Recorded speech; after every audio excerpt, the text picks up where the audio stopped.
Hello mga guys. Ayun ah. Welcome to our vlog. Andito na kami sa Inasal. Pababawiin natin ng pagkain si Clip dahil 2 araw na hindi nakakain mabuti ito. Only Rice, CM2. Inasal tayo ngayon. Let's go! Good morning po mga boss ko. For today's video, bibiyahe po tayo ngayon ng Bulacan dahil meron po tayong obligasyon na trabaho doon. At ngayong araw na to, meron na po ulit akong cameraman. Ayan, at magaling na po si Clip. Bago po tayo pupunta sa biyaheng Bulacan, pupunta muna po tayo sa bodega. Dadaanan po natin yung mga tao. At eto na, Yauba, tanghali ka na. Yun, oh. Shout out kay Yauba at sa kanyang egg pie. Punta muna tayo sa bodega, bilinan muna natin sila, tapos biyahe na tayo ng Bulacan. Mag-iingat po tayong lahat. Let's go!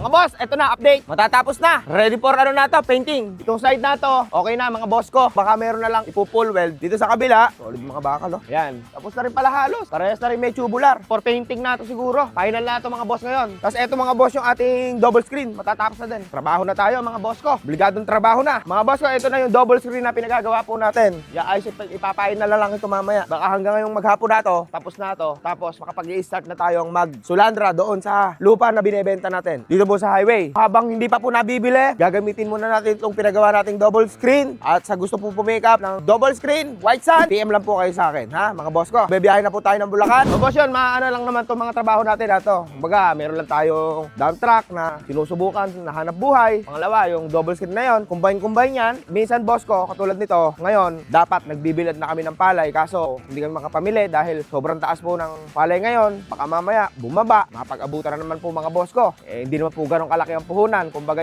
talaga pong kailangan sigurado lang po ang lahat ng mga ginagawa natin, nagiging hakbang po natin sa ating pong hanap buhay. Kaya mga boss ko, eto, tuloy-tuloy tayo, mag-isip ng bago. At least kahit papano, kahit pa unti-unti lang po, kasubok po tayo at mabigyan ko lang din po ng trabaho yung aking mga tao. Kausapin lang po natin sila. Bili muna tayo dito. Aurora's Cafe Bake Shop. Sarap yung mga tinapay dito, boss ko. Quality! Gawin na po tayo, driving na po tayo. Nandito na po tayo ngayon sa SCTech. At ito, bumabaybay na po tayo ngayon. Mga boss ko, maraming salamat po sa inyong lahat. Sa mga nagko-comment po sa akin, sa mga nagpa-private message po sa akin. Natutuwa daw sila dahil pinanonood nila yung videos ko. Mga upload videos ko ngayon dito ngayon sa Facebook. At ako din po mga boss ko ay natutuwa. Dahil sa kabila ng akin pong mga pagod, pagsusumikap, pagbibideos, may mga taong naniniwala, may mga taong natutuwa, may mga taong nabibigyan ng pag-asa. Ganun lang po talaga mga boss ko. Tuloy-tuloy lang po natin ang ating pong pagsusumikap. Sipagan lang po natin. Tanging puhunan ko lang din po sa buhay ko, yung pong maging masipag ako. Kumbaga, para pagtiwalaan ako ng mga kausap kong tao, pagtiwalaan ako ng mga taong mga kasama ko sa hanap buhay, mga taong mga naniniwala sa akin, at maging totoo ko sa sarili ko. Yun lang po. Yun lang po ang tanging, kumbaga, sandata ko. Yung pagiging totoo ko at yung maging masipag ako sa kung anuman yung mga naiisip ko para sa sarili ko. Sabi ko nga po sa inyo, dati po akong nasa dagat, nagtatrabaho ko malayo sa aking pamilya. Talaga naman pong marami kong pinagdaanan, pero lahat po ng yon magandang naging aral sa buhay ko. Eka nga po mga boss ko, marami kong natutunan na yung mga pagsubok na yon at mga dinaanan ko na yon, yun yung isa sa dahilan kung bakit nandito ako. Kung bakit nandito ako ngayon at nagdadrive ako, na nagsusumikap ako dito sa kalupaan. Kasi ang nakita ko doon sa lawak ng dagat na yon, marami kang pangarap na mabubuo. Marami kang pangarap na alam mo sa sarili mo na kailangan mong tuparin dahil sa totoo lang, siguro, pinaisip at pinakita rin sa akin ng nasa taas na kung bakit ako ngayon nandito. Dahil mas gusto ko po na nagtatrabaho dito sa lupa. Hindi ko naman po sinabing ayoko sa barko. Hindi ko naman po sinabi na bakit sa barko. Maganda nga po sa barko eh. Magandang magbarko dahil isipin mo mga boss ko ano, pagka nasa barko ka, libre tulugan mo. Pag nasa barko ka, may libre kang pagkain. Gigising ka, may umagahan ka, may tanghalian ka, may hapunan ka. Hindi mo iintindihin yung tubig mo, yung kuryente mo. Paggising po, may trabaho ka. Araw-araw bayad ka. Maganda pong magbarko. Pero iniwan ko yon. Nagbago ako ng linya. Graduate ako ng marine transportation, pero mga boss ko, nagbago ako ng linya na kung nasaan yung aking mga kaalaman. Kumbaga, hindi ako natakot sumubok. Hindi ako natakot gumawa ng panibagong chapter ng buhay ko. At ganun pa man mga boss ko, ito yun. Ito yung bago. Hindi ako natakot na sayang yung mga panahon na nag-aral ako ng kolehiyo. Sayang yung nasimulan ko nung nasa barko ako. Mag-e-exam na lang ako, boss. For promotion na din yun. Pero ganun po talaga. Kumbaga, mas pinili ko to, kaya kailangan galingan ko para yung desisyon ko sa buhay buhay, hindi ako magsisi. Ganun pa man mga boss ko, eto, lumalaban araw-araw. Meron na akong mga tauhan, natutupad kong dahan-dahan yung mga pangarap ko. Baga nga po mga boss ko,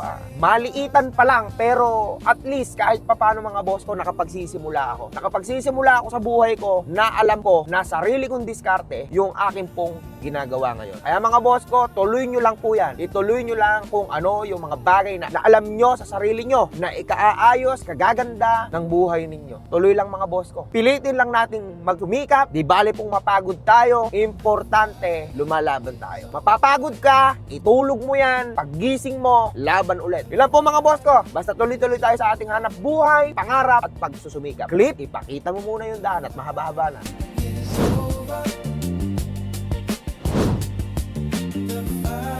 Trabaho. Okay, let's go! Natapos na ating unang lakad. Ito, dito tayo sa pangalawa. Tapos, uwi na tayo agad ng Nueva Ecija. Kasi matatapos na daw po yung dump truck natin. Kailangan natin i-check bago mag-ending story doon sa contractor ng dump truck natin. Tara, let's go!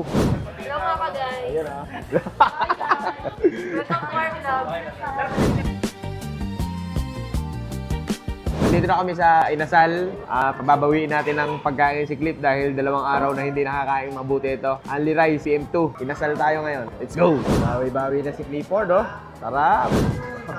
Bawi si Clip ngayon. Makabawi kaya si Clifford? Bawi. Ilang araw pong nilagnat ito ha? Ayan. The best. Approve. Approve na to kay Clip. Clip, kain ka na Clip. The best talaga dito sa Inasal. Bawi ito. Bawi ka na Clip dito ha. Clip, bawi ka na? Ayun. Tara boss, kain po tayo. Bawi talaga. Ayos. Nang araw hindi makakain. Ayan o. Pabawiin natin mga boss ko. Inasal. Only Rice. Yun o. Bawin-bawi boy. Ay, busog. Salamat po. Thank you. Busog na naman.